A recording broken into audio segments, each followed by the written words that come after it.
You're watching a segment of The Splash, Greater West Bloomfield's news magazine show. As vapes become more common in our society, they begin to be used by people of a variety of ages. And we recently sent reporter Andrea Petres out to learn more about vaping's effect on our community. Think vaping is safe? Think again.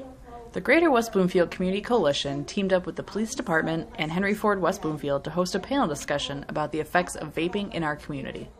Most people, particularly younger people, are very well what these vaping devices and products are, but there's a growing concern about their abuse and potential for abuse in our community.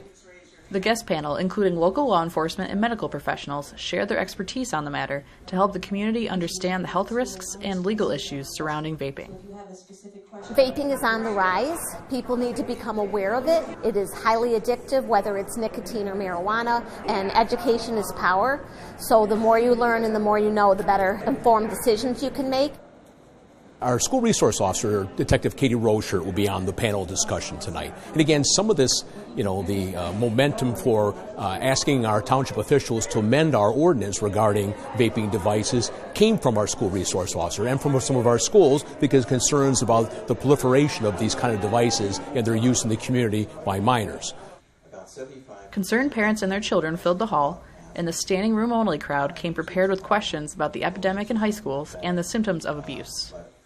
It's very hard for some parents to tell if their kids are in fact doing it because of the discreet nature of the new kind of devices, and the kids don't realize it's much more addictive. There's much more nicotine than regular cigarettes, and it's really of great concern. So I'm here to both learn about some strategies of how to deal with it with my daughter and her circle of friends, but also separate some of the rumors from the fiction and some of the facts about the devices themselves.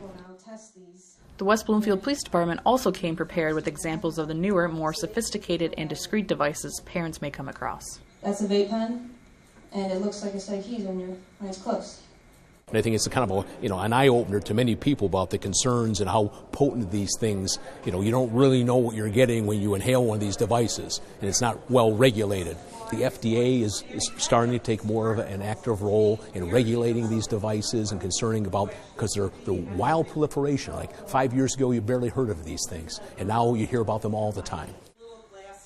One of my concerns is it seems like kids as young as 14 or 15 can readily get these devices. And then again, I want the whole addictive nature to be described, that if a kid just does a few hits off the highly concentrated jewel, they can essentially become addicted to nicotine or tobacco, and then that presents a whole set of other problems as well.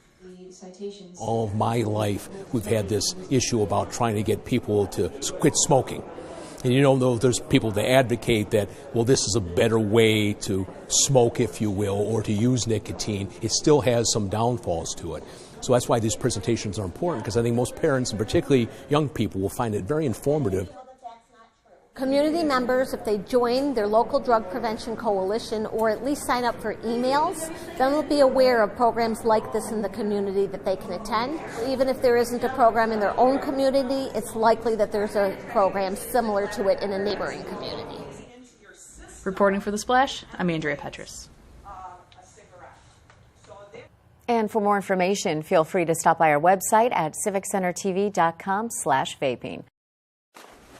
Thanks for watching a segment of The Splash. To catch the entire show or other segments, watch us on Comcast Channel 15 or AT&T Channel 99. Or look us up online at thesplash.tv and listen to us on WBLD 89.3, the all-new Lakes FM.